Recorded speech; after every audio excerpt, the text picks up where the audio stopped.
മക്കളെ, ഇന്ന് നമുക്ക് ടെൻസ് നോക്കാം. ഹിന്ദിയിൽ ടെൻസ്, അതായത് കാലം. ഹിന്ദിയിൽ 3 കാലങ്ങളുള്ളത് അല്ലേ? നിങ്ങൾക്കറിയാവുന്നതാണ്. വർത്തമാനകാൽ, അതുപോലെ തന്നെ വർത്തമാനകാലത്തിന് എന്താണ് പ്രസൻറ്റ് ടെൻസ്, പിന്നെ ഭൂതകാൽ, ഭാവികാൽ. ഭാവികാൽ എന്നും ഭവിഷ്യത് കാലം എന്ന് പറയും. 3 കാലങ്ങളുള്ളത് വർത്തമാൻകാൽ, ഭൂതകാൽ, ഭവിഷ്യത് കാൽ.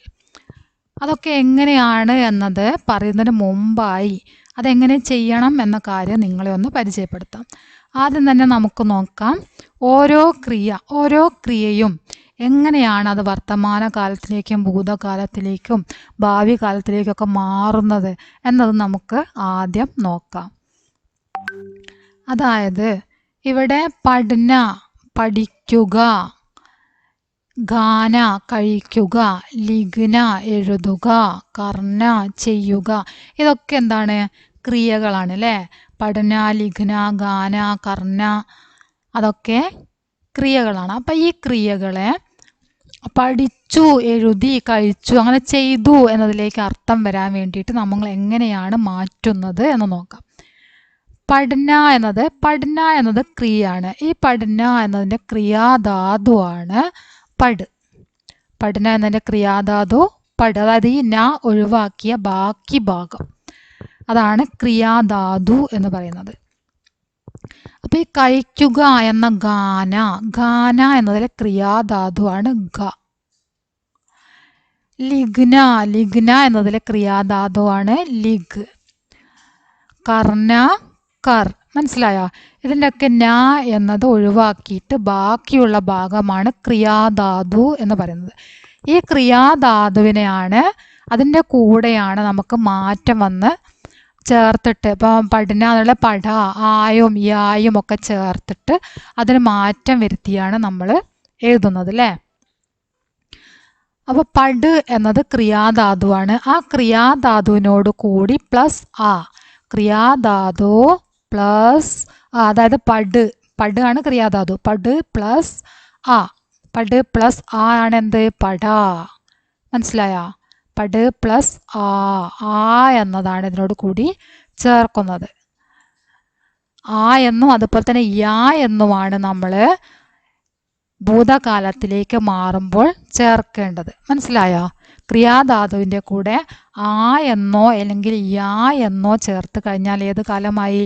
ഭൂതകാൽ അഥവാ പാസ്റ്റ് ടെൻസ്. അപ്പം ഈ ആ എന്ന് എല്ലാ സ്ഥലങ്ങളിലും ചേർക്കാൻ പറ്റില്ല, യാ എന്നും എല്ലാ സ്ഥലങ്ങളിലും ചേർക്കാൻ പറ്റില്ല. അതെങ്ങനെയാണ് ചേർക്കേണ്ടത് എന്ന് പറയാം. പഠന എന്നതിൽ പട് പറയുമ്പോൾ ഹ്രസ്വമായിട്ടാണ് അവസാനിക്കുന്നത് അല്ലേ? പട് ഡ, അത് ഹ്രസ്വത്തിലാണ് അവസാനിക്കുന്നത്. അല്ലെങ്കിൽ വ്യഞ്ജനാക്ഷരങ്ങൾ എന്ന് പറയാം. വ്യഞ്ജനാക്ഷരങ്ങളിൽ അവസാനിക്കുന്നത് ക, ച, ട, ത, പ വ്യഞ്ജനാക്ഷരങ്ങളാണ്. വ്യഞ്ജനാക്ഷരങ്ങളിൽ അവസാനിക്കുന്നതിൻ്റെ കൂടെ ആ എന്ന് ചേർക്കും.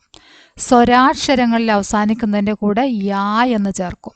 അപ്പോൾ ഈ സ്വരാക്ഷരവും വ്യഞ്ജനാക്ഷരവും മനസ്സിലാക്കാൻ പ്രയാസമുണ്ടെങ്കിലോ എന്ന് കരുതിയിട്ടാണ്, പെട്ടെന്ന് അറിയാൻ വേണ്ടിയിട്ടാണ് ദീർഘത്തിലും ഹ്രസ്വത്തിലും പറഞ്ഞത്. ഹ്രസ്വം എന്ന് പറഞ്ഞാൽ പട് ഡ എന്നുള്ളത് ഹ്രസ്വമായിട്ടാണ്, ദീർഘമായിട്ട് നീട്ടി പറയണില്ല അല്ലേ? ഡ എന്നുള്ളത് ഹ്രസ്വമായിട്ടാണ് പറയണത്. അതിൻ്റെ കൂടെ എന്ത് ചേർക്കും? ആ എന്ന് ചേർക്കും. പിന്നെ അതുപോലെ തന്നെ ഇവിടെ ഗാന എന്നുള്ളതിൻ്റെ ക്രിയാധാതു ഗാ എന്നാണ് വരുന്നത്. ഈ ഗാൻ്റെ കൂടെ പ്ലസ് യാ, ഗാൻ്റെ കൂടെ എന്താ ചേർക്കുക? യാ എന്ന് ചേർക്കും. യാ എന്ന്.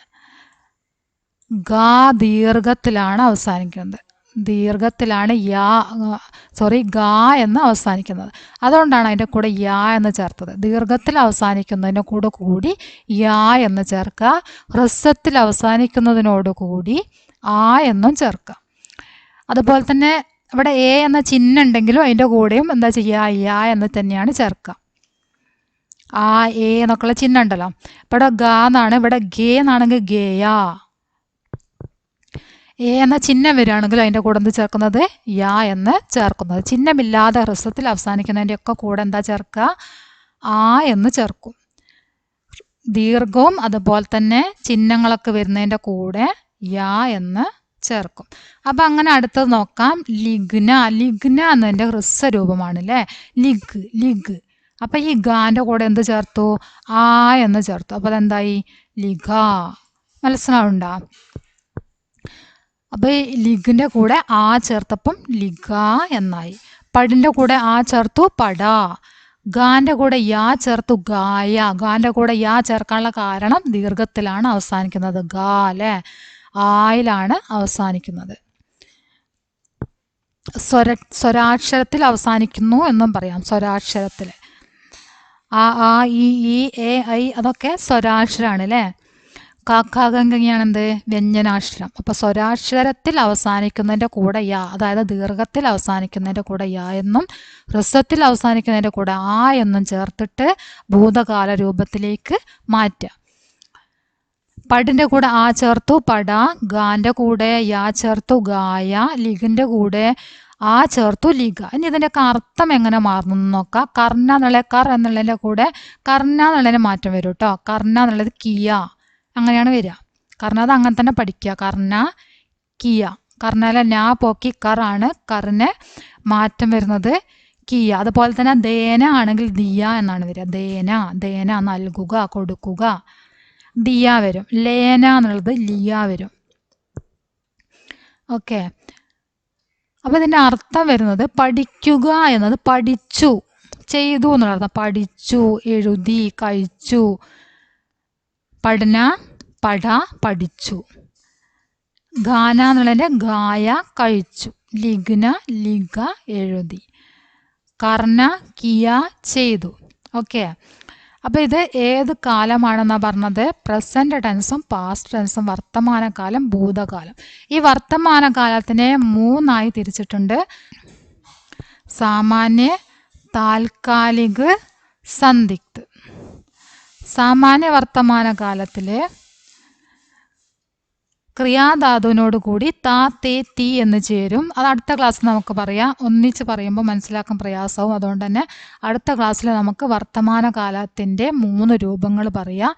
സാമാന്യ വർത്തമാനകാൽ, താൽക്കാലിക വർത്തമാനകാലം, സന്ദിഗ്ധ വർത്തമാനകാലമാണ് ആ 3 രൂപങ്ങൾ. സാമാന്യ, താൽക്കാലിക്, സന്ദിഗ്ധ്. അത് നമുക്ക് അടുത്ത ക്ലാസ്സിൽ പഠിക്കാം. ഇത്രയും ഇന്ന് നന്നായിട്ട് പഠിക്കാം. അതായത് എങ്ങനെയാണ് മാറ്റം വരുന്നത് എന്ന കാര്യമാണ് നമ്മളിന്ന് പറഞ്ഞത്. അതൊന്ന് ശരിക്കും നോക്കുക. അതിനുശേഷം നമുക്ക് ഓരോ കാലങ്ങളും ശരിക്കും പഠിക്കാം.